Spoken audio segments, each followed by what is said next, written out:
Hi friends, good morning. ఈరోజు Monday కదా, టెంపుల్కి అయితే వెళ్ళొచ్చేసాను. దేవుడి దగ్గర కొట్టిన కొబ్బరికాయని ఇంటికి తెచ్చాను కదా, దాన్ని అయితే పీసెస్గా కోసి పక్కన పెట్టాను.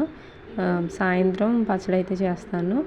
అయితే మా వారి షర్ట్స్ ఐరన్ చేశాను. ఐరన్ చేశాక రాత్రి బ్లౌజెస్ అయితే 2 కట్ చేశాను, సిల్క్వి.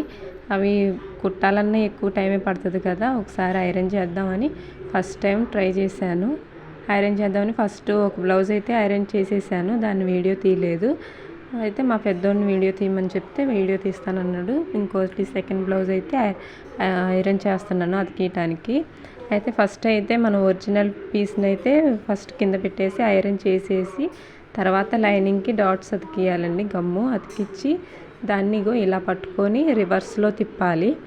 రివర్స్లో తిప్పి అలా వేసి మొత్తం చేతితో మంచిగా సాఫ్ట్గా అనేసి తర్వాత ఐరన్ పెట్టాలి. ఎందుకంటే మళ్ళీ ఫస్ట్ టైమే మనం ఇలా సాఫ్ట్గా ఏం పెట్టకుండా ఐరన్ చేస్తే ఎక్కడిదక్కడ ముడతల్లా వచ్చేసిద్ది.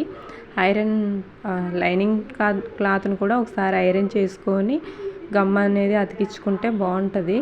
నేనేం చేశానంటే గమ్ అతికిచ్చేసాను. ఐరన్ బాక్స్తో ఐరన్ అయితే చేయకుండానే గమ్ అతికిచ్చేసాను. ఎప్పుడైనా సరే ఫస్ట్ ఒరిజినల్ క్లాత్ వేసేసి దాన్ని ఒకసారి ఐరన్ చేసి లైనింగ్ క్లాత్ పక్కన ఒకసారి పెట్టుకొని దాన్ని కూడా ఐరన్ చేసి దాని మీద గమ్ము అతికిచ్చాక రివర్స్ తిప్పుకోవాలి. నేను ఇందాక ఏం చేశానంటే ఫస్ట్ చేశాను అన్నాను కదా, దాన్ని ఏం చేశానంటే ఫస్ట్ లైనింగ్ వేసేసి దాని మీద గమ్ అతికిచ్చి దాని మీద ఒరిజినల్ వేసి దాన్ని ఐరన్ చేద్దాం అనుకున్నాను. అట్లా ట్రై చేస్తే ఏమైందంటే సిల్క్ కదా, ఆ క్లాత్లో నుంచి గమ్ అనేది పైకి వచ్చేసి ఐరన్ చేసేటప్పుడు ఐరన్ బాక్స్ కదలకుండా అతుక్కుపోయింది. ఎక్కడికక్కడికి అతుక్కుపోయి ఇబ్బంది అయింది. అందుకనే లైనింగ్ క్లాత్కే గమ్ అతికిచ్చి దాన్ని రివర్స్ తిప్పేసి లైనింగ్ క్లాత్ మీద ఐరన్ చేయాలి. లైనింగ్ క్లాత్ ఎందుకంటే కాటన్ కదా, అది గమ్ అనేది పైకి రాదు, అతుక్కోదు. తర్వాత మనం రివర్స్ తిప్పి సిల్క్ అయినా సరే మనం ఒకసారి ఐరన్ చేసేస్తాం కదా, తర్వాత దాన్ని రివర్స్ తిప్పి ఐరన్ చేస్తే ఇలా రివర్స్ తిప్పి ఐరన్ చేస్తే అతుక్కోదు. ఫస్ట్ టైమే మనం సిల్క్ దాని మీద ఐరన్ చేస్తే గమ్ అనేది పైకి వచ్చేసి ఐరన్ బాక్స్ కదలకుండా అతుక్కుపోతుంది. బ్యాక్ పార్ట్ అయితే అయిపోయింది. తర్వాత ఫ్రంట్ పార్ట్ తీశాను. ఫ్రంట్ పార్ట్ చేసేటప్పుడు చూడండి, ఫస్ట్ అయితే ఐరన్ చేశారు. ఐరన్ చేశాక లైనింగ్ కూడా ఒకసారి ఐరన్ చేశాను. ఫ్రంట్ పార్ట్ ఎప్పుడైనా సరే అతికిచ్చేటప్పుడు దాందా కాదా అని చూసుకోవాలి. ఒక్కోసారి వేరే అంటే 2 పార్ట్లు ఉంటాయి కదా ఫ్రంట్కి, అవి రివర్స్ అవుతూ ఉంటాయి. ఒక్కోసారి ఏమవుతుందంటే 2 ఒక సైడ్కి వచ్చేలాగా కూడా అతికించుకుంటాం. దాన్ని చూసుకొని కట్ చేసుకోవాలి. సీనియర్స్కి అయితే కొంచెం తెలుస్తుంది. స్టార్టింగ్ ఉండే వాళ్ళకైతే ఒక్కోసారి 2 కూడా ఒకవైపే వస్తాయి. నేను ఇంతకుముందు ఫస్ట్ స్టార్టింగ్లో కుట్టినప్పుడు ఒక్కోసారి 2 పార్ట్లు ఒక సైడే వచ్చేటట్టు కూడా అయింది. అందుకనే చూసుకోవాలి, ఫస్ట్ టైమే మనం చూసుకొని అతికించుకోవాలి. చూసారా, ఇప్పుడు ఫస్ట్ అయితే ఒరిజినల్ క్లాత్ పెట్టేసి దాని మీద లైనింగ్ క్లాత్ రివర్స్ వేసాను. చేతితో దాన్ని సరి చేసుకుంటూ ఐరన్ అయితే చేయాలి. సంక దగ్గర నాకైతే అతుకులు పడతాయి. దాన్ని నేను కుట్టేటప్పుడే వేసుకుంటాను. ఇప్పుడనే కాదు, ఎప్పుడైనా సరే మిషన్ మీద కుట్టినా సరే నేను మిషన్ మొత్తం అతికేసేసాక అప్పుడు కటింగ్ కూడా ఖర్చుని అలా వదిలేసి కట్ చేసేసి కుట్టేటప్పుడే దానికి అతికి అనేది వేస్తాను.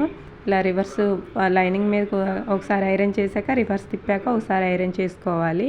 మళ్ళీ ఇంకో ఫ్రంట్ పార్టు మనం అతికిచ్చేటప్పుడు చూసుకోవాలి, లేకపోతే 2 ఒకవైపే వచ్చే అవకాశం ఉంటుంది. చూసారు, ఇందాక నేను ఐరన్ చేసిందేమో లెఫ్ట్ సైడ్కి వచ్చింది ఉక్సులు పట్టి. ఇది చూడండి, ఇది రైట్ సైడ్కి వస్తుంది. ఒకటి మనం ఐరన్ చేసేటప్పుడు ఒకటి లెఫ్ట్ సైడ్కి వస్తే ఇంకోటి రైట్ సైడ్కి రావాలి ఉక్సులు పట్టి. 2 ఒక సైడ్కే వచ్చినాయి అంటే మనం ఆ 2 కూడా ఒక సైడ్కే అవుతున్నట్టు. కాబట్టి ముందు మనం ఐరన్ చేసింది ఒకసారి గుర్తుపెట్టుకోవాలి. ఫస్ట్ చేసిందేమో నాకు లెఫ్ట్ సైడ్కి వచ్చింది ఉక్సులు పట్టి.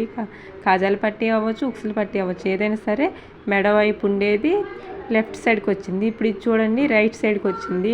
ఉక్సులు పట్టి కాజాల పట్టి రైట్ సైడ్కి వచ్చింది. సంక వైపుదేమో లెఫ్ట్ సైడ్కి వచ్చింది. అలా చూసుకొని అతికి అనేది వేసుకోవాలి. లేకపోతే మనం చూసుకోకుండా అతికిచ్చేసి ఐరన్ చేస్తే అవి 2 కూడా ఒక సైడ్కే వచ్చే అవకాశం ఉంది. అది ఒకసారి చూసుకొని ఐరన్ అనేది చేయాలి. చూడండి లైనింగ్ మీద అయితే ఐరన్ చేసేసాను. దాన్ని ఒకసారి రివర్స్ తిప్పి ఐరన్ చేసేసి ఇలా పెట్టుకొని చూడాలి. రెండు ఒకవైపు వచ్చినాయా, ఇలా ఆపోజిట్గా ఉంటే కరెక్ట్గా ఉన్నట్టు. ఐరన్ అయితే అయిపోయింది కదా, కట్ చేస్తున్నాను. రెండు ఒక సైడ్కి వచ్చినాయా లేకపోతే సరిగ్గానే వచ్చినాయా అని పక్క పక్కన పెట్టుకొని చూసుకున్నాకే కట్ చేయండి. కట్ చేసేసాక చూసుకున్నా మనకి ఉపయోగం ఉండదు. ఒకవేళ ముందే చూసుకుంటే దాన్ని ఏదో ఒకటి సరి చేయొచ్చు. మళ్ళీ కట్ చేసేసాక అంటే మళ్ళీ మనకి ఖర్చు అనేది రాదు కదా, మళ్ళీ కుట్టాలన్నా మళ్ళీ అతకాలన్నా కానీ ఇబ్బంది అవుతుంది. ఒకవేళ ముందే చూసుకుంటే మటుకు ఎలాగా తీసేసైనా సరి చేసుకోవచ్చు. కటింగ్ అయితే చేసేస్తున్నాను. కట్ చేసేటప్పుడు అనుకున్న ఇదే ఫస్ట్ టైం కదా, మనం మిషన్ మీద కుట్టేటప్పుడు కట్ చేద్దాం అని అనుకున్నాను, కానీ బాగానే వచ్చింది అనిపించింది. అందుకే కటింగ్ అయితే చేసేస్తున్నాను. అయితే ఏ పని చేసినా సరే కాన్ఫిడెన్స్గా చేయాలి, అప్పుడైతేనే అది సక్సెస్ అవుతుంది. భయపడుకుంటూ చేసినా అది ఏమన్నా తప్పు జరిగినా సరే మనం సరి చేయాలంటే కొంచెం ఇబ్బందిగా ఉంటుంది. సరి చేయాలన్నా భయం వల్ల సరి చేయలేము. స్టిచ్చింగ్ అయిపోయాక బ్లౌజులు ఎలా వచ్చినాయి అనేది వీడియో తీసి పెడతాను. Okay friends, bye. సబ్స్క్రైబ్ చేయండి.